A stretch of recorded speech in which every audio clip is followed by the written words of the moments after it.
to know that you're safe. Please get in touch with us any way you can. The whole family is missing you, especially me and your dad, your sisters and your brother. I miss you so much. It's breaking my heart not knowing where you are. In February 2019, Libby Squire, who was a 21-year-old student, went missing from the streets of Hull, which left her family and police desperate for answers. Early investigations led to dead ends, with many leads turning out to be false. However, everything changed when crucial CCTV footage was reviewed, which showed a key piece of evidence that would expose the horrifying truth. This breakthrough led to a suspect and eventually revealed what really happened to Libby. Let's explore how this vital discovery finally brought justice for Libby. Your messages and kind words are a great source of strength to us both. Please come forward with any information you may have, no matter how small or irrelevant it may be. We just want Libby home. Liberty Anna Squire, also known as Libby, was born on January 1st, 1998, in the small village of West Wycombe, Buckinghamshire. She was the daughter of a close-knit family and was described as a bright, energetic young woman with a vibrant personality that could light up any room. Libby had a deep love for life and was always full of energy, and she often laughed and brought joy to those around her. They get the spider. Her friends and family fondly remembered her as a free-spirited soul with an adventurous streak, like someone who had a passion for learning, particularly in her chosen field of philosophy. Sometimes you lose your phone or you can't get home quite as easy, but she's always made sure that she's found a phone or anyone she can contact to make sure someone knows she's safe, regardless of what happened. So to not hear anything from her at all is completely not like her. At the time of her tragic disappearance, Libby was 21 years old and studying at the University of Hull, where she was pursuing her degree with determination and enthusiasm. She was well liked by her friends, who admired her curiosity and philosophical approach to life. Libby had a magnetic charm that made people gravitate toward her, and she was always eager to explore new ideas, cultures, and experiences. However, Libby faced personal challenges like many young adults. Beneath her vibrant exterior, she struggled with anxiety and occasional low moods. She was open with friends and family about her emotional ups and downs, and while she was resilient, there were times when her mental health felt overwhelming. Despite her outward energy, the inner struggles she faced were real and often invisible. As a family, today's verdict changes nothing for us. There is no closure. We don't get to have Libby back, and our lives don't revert back to normal. Libby will always be with us, and we are all so proud of our beautiful, caring, wonderful girl. And although she has been physically taken from us, the memories we have and the love we share will never be taken. On the evening of January 31st, 2019, Libby was enjoying a night out with friends in Hull. The group of friends spent the night at the Welly, which is a popular music venue and nightclub in central Hull. A bit drunk, and she was just hugging us all, saying that it's nice we're all back as a group together, but she's a lovely person and it's so out of character for something like this to happen. However, around 11:20 p.m, the evening took a tragic turn when Libby was refused entry into the club. The door staff mentioned her level of intoxication as the reason for turning her away. After being denied entry, Libby's friends decided to call a taxi to take her back home to Wellesley Avenue, where she lived. And we only know that, but obviously she was at like a 10-minute ride. It's like maybe 5-10 minutes taxi ride away. It wasn't that far at all. They said she was like on a bench or anything. Do you know anything more? No, I don't know much about that. All I know is that she got dropped off by the taxi, and then nobody knows much from there. She was dropped off at approximately 11:30 p.m, but tragically, Libby did not enter her house. We were all in different groups, so I was with a group, I was with my friend, and we went to go get cash out before we went out, and as we got there we found out she hadn't made it in, and then she was getting put in a taxi. A little over 10 minutes later, around 11:40 p.m, Libby was seen walking alone on Beverley Road, which was roughly half a mile from her home. She appeared disoriented and was visibly upset, with several witnesses reporting that she was crying and sobbing in the street. Some passers-by stopped to check on her, offering assistance, but they found her behaviour to be incoherent, which made it difficult to offer help. She seemed to be nervous and was described as being aggressive, and as the interactions continued, those who tried to help eventually walked away because they were unsure of how to proceed. Libby's state of distress, which was coupled with her inability to make sense of what was happening, painted a worrying picture. The series of sightings by witnesses, as well as the fact that she had not gone back to her home, were the last known moments of Libby's life before she disappeared from public view. And they were seeking access to the back garden of the house next door because they wanted to block off any escape route if anybody tried to leave that way when the police entered at the front door. The search for Libby Squire quickly became a massive effort, with over 100 police officers and staff mobilised to search the area. We did discover a mobile phone, which despite analysis has not provided any further insight as to where she may be or her movements at night. Specialist teams focused on nearby bodies of water, which included the River Hull and the Beverley and Barmston drain, and feared she might have ended up there. In the days following her disappearance, large search parties of volunteers, locals and police combed the streets, while Libby's face and details spread widely through social media, news outlets and posters across Hull. The University of Hull also organised searches, and police urged residents to check gardens, sheds and outbuildings for any signs that Libby might have sought shelter. To get into the Welly nightclub here, Libby Squire's seen coming up to the club. Off camera, she's turned away by a doorman and then goes back down to the group. The businessman who's released the footage to police says he hopes it serves to jog someone's memory of seeing Libby that night. Door-to-door inquiries were made, and drains, bins and waterways were searched thoroughly. Despite these efforts, no significant leads emerged. Libby's phone was analysed, but it offered no clues about her movements or contacts. As days passed without any solid information, the focus was shifted to CCTV footage, and investigators hoped it would provide vital clues. He then disappeared again, and then a second figure that we believed could have been Libby. You then saw that figure get into the vehicle, followed by the male into the driver's seat, and then the vehicle move off. On the fourth day, police began searching local rivers and drains more intensively. A breakthrough came when a local resident near Oaks Road Playing Fields, which is 10 minutes away from Beverley Road, reported hearing a woman scream around 12:15 a.m., and it was shortly after Libby's disappearance. The scream woke him, and he remembered the time clearly as he checked his phone. Looking out of his window, the resident saw a man walking briskly toward a car. This critical tip led police to re-examine the CCTV footage. They focused on the exact time the scream was heard and looked for any relevant clues. By working backward from that moment, they hoped to trace Libby's movements and gather more information about the events leading up to her disappearance. We looked at that watch. We were able to show that to Lisa and Russell, and Lisa was able to say that that was Libby's watch and she would have probably been wearing that at the time. Upon reviewing the CCTV footage, detectives noticed a silver Vauxhall Astra that had been driving around the neighbourhood for hours before Libby was last seen.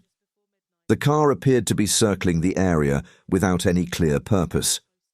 Around midnight, the car pulled up near where Libby was walking.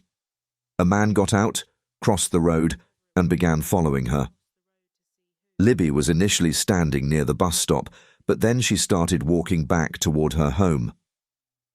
The man crossed back over the road and appeared to be assessing the situation. After a brief pause, he crossed the road again and approached Libby. The footage showed they briefly spoke before walking together in the opposite direction to her house. Through another CCTV trawl, we captured the vehicle kind of coming back onto Beverley Road. After this, the man went towards his car. After a short moment, the car's headlights turned on, which indicated the driver was waiting for the right time to act. At 12:08 a.m., Libby was seen getting into the car, which then drove off. Her watch was later found near the area, which suggested that she may have been physically forced into the car. With the car's description and timing of events, police narrowed down the search area. The car was tracked to Oak Road playing fields, just 10 minutes away. Around the same time, a local resident reported hearing a woman scream. The car's headlights were seen exiting the playing fields, which further confirmed the timeline. That's taking the investigation into another direction, that something has happened to Libby. She has been the victim of a violent act. Meanwhile, 2 women came forward with a disturbing account. Around 3 a.m., they reported a man had approached them on the street, exposed himself, and began doing nonsense sexual things in front of them. He seemed to enjoy their discomfort and their reaction. The woman's description of the man matched the individual seen on the CCTV footage with the silver Astra, which provided an important lead. With this new information, detectives traced the car's number plate and identified the driver as 24-year-old Pawel Relowicz. Before it had then left the area. So that left us with the question of, well, where is Libby? CCTV officers then had the job of trying to track that vehicle. On February 6, 2019, just a week after Libby's disappearance, police arrested 24-year-old Pawel Relowicz, who was a local man, and on suspicion of her abduction. His background was troubling, as police discovered a series of sexually motivated offences committed by him between 2017 and 2018. These included voyeurism, public indecency, and burglary, such as spying on women in their homes and stealing personal items like underwear and sex toys. Voyeurism refers to the act of obtaining sexual pleasure or gratification by secretly watching others without their consent, particularly in situations where the individuals being observed expect privacy. He was committing voyeurism, committing sex acts in public. He was following girls home, exposing himself to girls as they were walking by. And some of his crimes were reported and the police did investigate. Relowicz's criminal history raised alarm bells, but at that stage, the police were still piecing together his involvement in Libby's case. Might use what we call a calling card at the place where they engaged in their sexual offence. He's left a piece of himself there, and I think that would give him an extra thrill, an extra kind of sexual gratification. When questioned about Libby, Pawel initially denied any involvement and claimed that he had never seen her. However, after being shown CCTV footage, his story changed. He claimed he had offered Libby a ride home and had driven her to the Oak Fields before leaving her there. He said he then returned home, took a bath, and watched pornography on his phone. Although this wasn't a full confession, it placed him at the scene, and the testimony from witnesses who had heard screams further raised suspicions about his involvement. Detectives realized they were no longer dealing with a missing persons case, but rather one that involved harm. They soon charged Pawel with 13 sexual offences. However, they still lacked the concrete evidence to directly link him to Libby's disappearance. Are you responsible for kidnapping Libby Squire? Czy jest Pan odpowiedzialny za porwanie Libby Squire? Nie. No. Then, 7 weeks after Libby's disappearance, a breakthrough came. A fisherman discovered a body in the Humber estuary. The body, which was too decomposed for immediate identification, was found with a necklace containing the letter L. Upon further examination, authorities confirmed the body was Libby's. Although it was unclear whether she had been alive when she entered the water, the post-mortem revealed that she had been raped before her death. The police believed that her body had been pushed into the water from the fields, where she had been left to float toward the Humber. He brought her here, half a mile away, to these playing fields, where he raped and murdered Libby Squire. Within 7.5 minutes, he was back in his car, but police say he returned 2 hours later, possibly to dump Libby's body in the River Hull. The discovery of Libby's body devastated her family, particularly her mother, named Lisa, who knew her daughter was terrified of water and couldn't swim well. Lisa's grief was compounded by the thought that her daughter might have been alive when she was pushed into the water. In an emotional post on Facebook, Lisa expressed her heartbreak and wondered if there was anything she could have done to protect her daughter. You know, it really does matter when you are a victim of upskirting or flashing or indecent exposure. We know that many women have been victims. Pawel Relowicz was born on June 25, 1994, in the village of Voyeurism in northern Poland, and moved to the United Kingdom in 2015 in search of better opportunities. At the time of Libby Squire's disappearance in 2019, he was living in Hull, where he worked as a butcher for Caro Food Group. Relowicz was married to a Polish woman named Jagoda, whom he met online in 2016. They had 2 children together, and she moved from Poland to live with him in the UK. However, following his conviction for Libby's murder, their marriage ended and she returned to Poland with their children.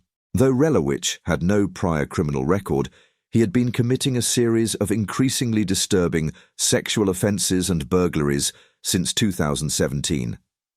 His first known offence took place in July 2017, when he was caught spying on a couple through their ground floor bedroom window while they were engaged in an intimate moment. Over the next year, his behaviour became more erratic and aggressive. In December 2017, he broke into a house and stole 3 vibrators, as well as other items like cash, sex toys, and clothing. There's often this kind of traditional idea that sex offenders are these old men in dirty Macs standing around alleyways, but in reality, they walk among us. They keep their sexual deviancy hidden, of course they do. His crimes intensified in 2018 and 2019. In January 2019, just weeks before Libby Squire's disappearance, Relowicz exposed himself publicly on 2 separate occasions. In one instance, he followed a group of women home and did nonsense sexual acts in front of their house. Despite the clear evidence left behind at these scenes, Relowicz remained unidentified by police because he had no criminal record and his DNA and fingerprints were not on file. We couldn't actually prove at that stage reliably that Libby was dead or that she had died by his hand in some way. Relowicz's predatory behaviour finally caught up with him in February 2019 after Libby Squire's tragic disappearance. Upon his arrest, police discovered a pink holdall in his possession that contained stolen items, which included female underwear, sex toys, and photographs of women. DNA evidence, which included his semen and saliva, was found on some of the items. During his trial for the rape and murder of Libby, Relowicz admitted that he struggled with controlling his sexual urges. He acknowledged an addiction to violent pornography and admitted that he had been unable to stop stalking the streets at night and looked for women to follow or homes to break into.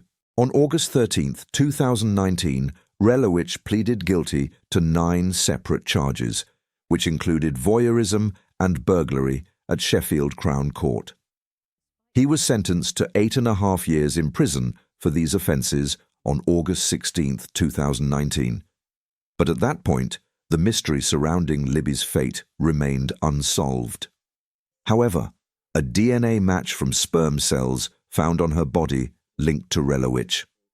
Relowicz claimed they had consensual sex, but after she scratched his face, he left her behind his car and stated she was alive when he drove away.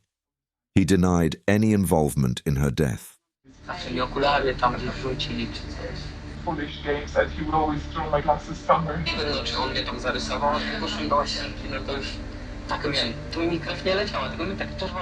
While serving his sentence for previous crimes, Pawel Relowicz was formally charged with the rape and murder of Libby Squire on October 24, 2019. This marked a key moment in the investigation, and police began to focus on his involvement in her death. The case quickly gained widespread media attention as the public learned that Relowicz had also been arrested earlier for unrelated crimes and was now facing charges in connection with Libby's tragic death. Relowicz's arrest revealed a hidden dark side to the seemingly ordinary man. While neighbours saw him as friendly and family-oriented, he had been targeting vulnerable women in Hull for years. Despite his outward appearance as a loving husband and father, his criminal history was exposed, which revealed him as a dangerous predator whose actions ultimately led to the brutal murder of Libby Squire. The investigation was complex and emotionally charged, not only because of the crime itself, but also due to the extensive search efforts and the long wait for answers. It took an emotional toll on Libby's family, involved tireless work from law enforcement, and affected the whole Hull community, which came together in support of finding justice for Libby. Team throughout saying that although he did admit to having sex with the university student, he said that was consensual, but a jury now deciding that in fact it was rape and that he then was guilty of her murder.